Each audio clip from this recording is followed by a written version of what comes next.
Happy day, everyone! I have a story today for you called A Hat for Ivan. I thought some of the things that I needed to collect and show you are hats. I have a variety of hats, and I bet you have a variety of hats. What is your favorite hat? My favorite hat is my helmet. When I have my helmet on, that means I'm going to go for a motorcycle ride. And when I'm getting ready to go for a motorcycle ride, I know it's nice outside. So let's get going with this story. A Hat for Ivan, and you think about what your favorite hat is. Ivan was a happy boy. He lived in the town of Hatville, a place where everyone wore hats. Not just any hats. The doctors wore hats. The cooks wore cooking hats. The farmers wore farming hats. Everyone wore hats, and Ivan's father was the hat maker, a very good hat maker. Ivan loved to watch him work. People would come to his shop to order a hat, and Ivan's father would ask, "What do you really love to do?" "Oh, I love to fish," one man said. "Do you fish well?" "That I do." "Then you need a fishing hat." And so Ivan's father would make it, complete with a pocket for the hooks and a small bucket for the bait. He made everyone a hat, and since everyone wore a hat, everyone knew what everyone else loved to do and did well. "Want some flowers?" "Talk to the lady with the roses on her head." "Need directions?" Ask the man with a hat made from a map. "Wondering how to fix a fence?" Look for the fellow who wears a hat shaped like a hammer. Everyone wore hats, and Ivan's dad made hats. Could anything be better than that? One thing could, getting your own hat. And Ivan was about to receive his. At the age of 10, each boy and girl celebrated Hat Day. Ivan was 9, going on 10. He could hardly wait to get his hat. What will mine look like? He wondered. Would it be made of felt like the clerks? Bright blue like the policeman's? Covered with cloth like the dressmakers?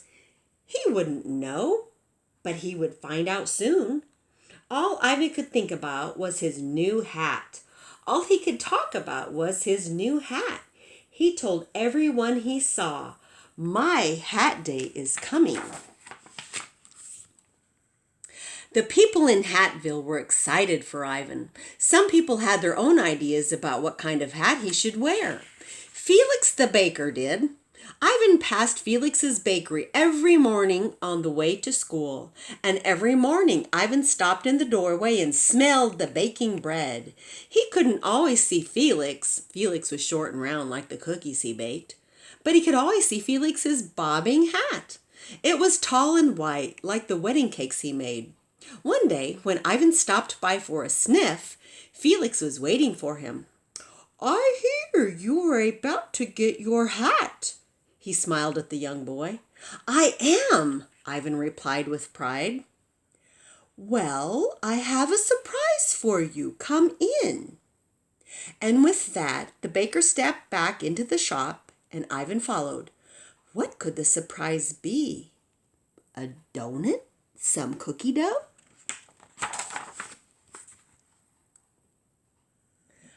No, Felix didn't give Ivan something to eat. He gave him something to wear. "I have a hat for you," announced the baker. Ivan was surprised, not disappointed, not happy, just surprised. He thought his hat would come from his father, the hat maker. But then again, maybe he was wrong. Besides, Ivan didn't want to hurt his friend's feelings. "Well, thank you, Mr. Felix," Ivan said, taking the hat. "Go ahead, put it on." And so Ivan did. But it was too big. It fell, not just over his eyes, but over his whole face. "That's okay, little friend. It will soon fit. Just wear it anyway." Ivan didn't know what to say except, "Thanks again." And he turned to walk out the door. But when he did, he ran into the wall. "Here, I'll help you," offered Felix, guiding his friend to the door. "You look great, just like me." Ivan started to say thanks again, but he tripped on the step and fell flat on his face. "Funny," he said to himself. "I thought my hat would fit better than this."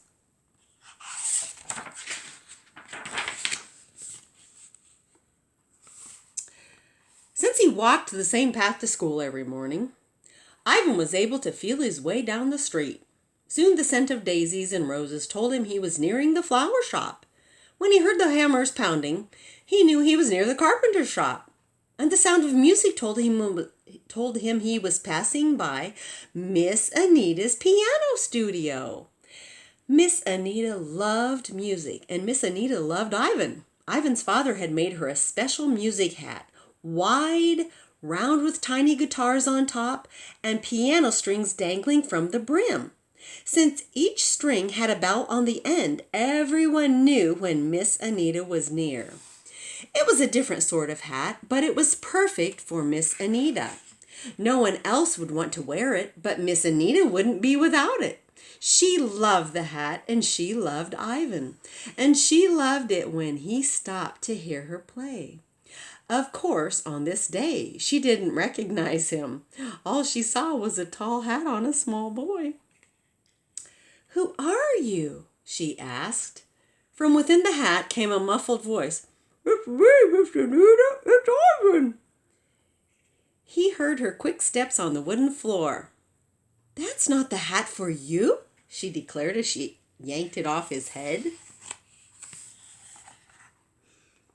"It's not?" he replied. "Of course not. There is only one hat for you."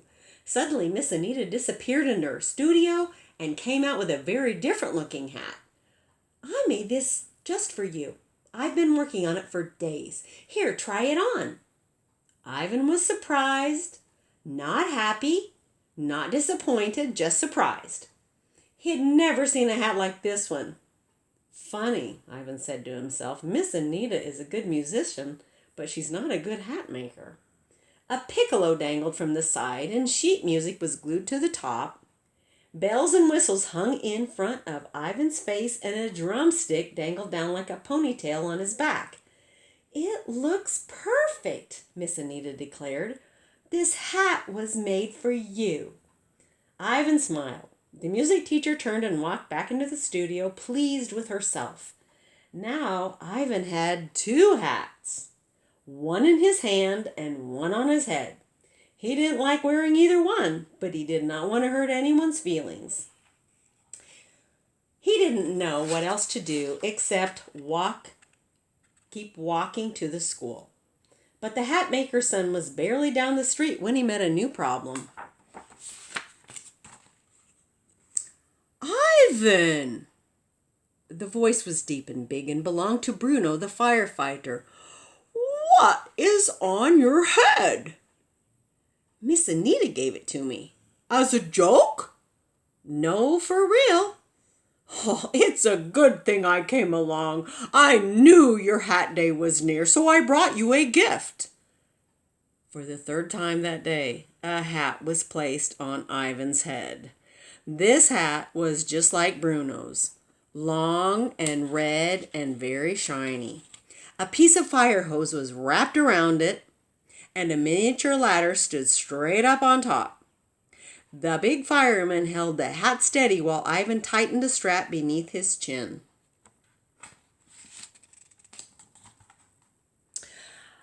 "Now that is what I call a hat," Bruno boomed in his deep voice. Ivan stepped back, and when he did, he fell over. The hat was so tall and heavy that the boy couldn't keep his balance. Bruno helped him up, stepped back, and Ivan fell again. "You'll get used to it, Ivan," Bruno told him. "I did." And with that, he turned to leave. Ivan tried and tried to stand, but kept falling backwards. He stepped back as fast as he could until his back was against a wall. "Thanks, Mr. Bruno," he shouted, although he didn't feel thankful.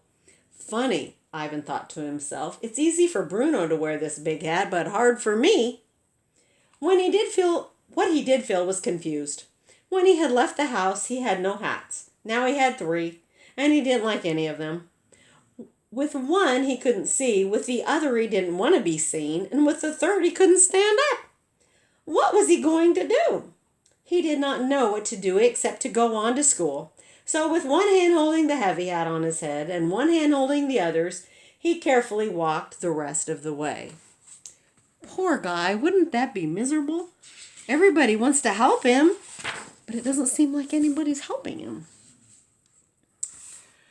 Things didn't get any better at school. In fact, they got worse. His hats interrupted the class. If he wore the baker's hat, everyone chuckled. If he wore the musical hat, he made too much noise. He tried to keep Bruno's hat on his head, but he kept falling off his chair.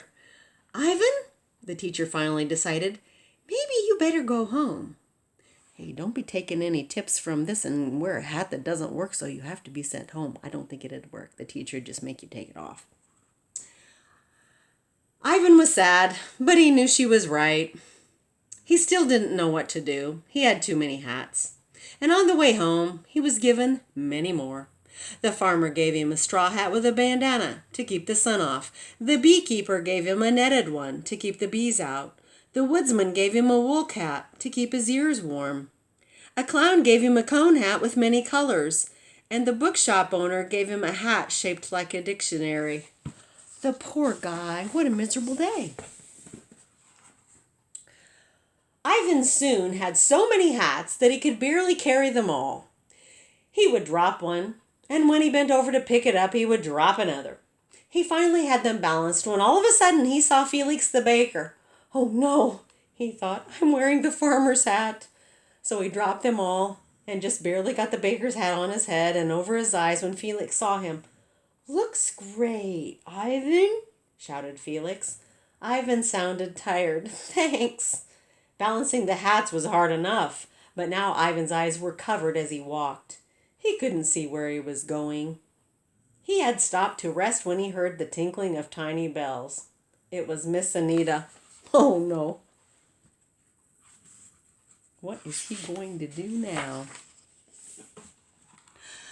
Ivan pulled off the baker hat and threw on the musical hat just in time. Oh, you look wonderful, Miss Anita exclaimed as she passed. Ivan had started picking up the rest of the hats when he heard the deep voice of Bruno. Oh, no. Ivan, is that you? As quickly as he could, Ivan replaced the musical hat with a firefighter's hat. It's me, he said, straightening, then falling back and back and back until he landed on his bottom. Bruno didn't see Ivan fall. He was already turning the corner. Looks terrific, my friend, Bruno called over his shoulder. Thanks, Ivan mumbled Ivan mumbled that to no one but himself. He was so tired he didn't even try to get up. He just sat there, surrounded by hats.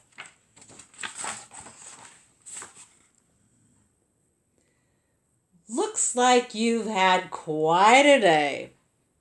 Ivan couldn't remember when a voice ever sounded so good. Father, he shouted, jumping up. You won't believe what happened today. Everybody gave me a hat and... None of them fit, Ivan's father spoke up. That's right, said the boy. And they make you tired. Ivan nodded. But you don't want to hurt anyone's feelings. Ivan shook his head. His father put his arm around his son. That's right, Ivan stopped. How did you know? We have idea.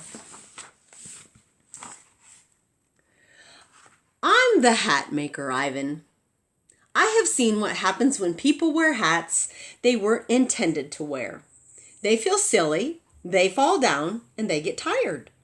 Ivan's father got down on his knees and wiped a smudge of dirt off his son's cheek.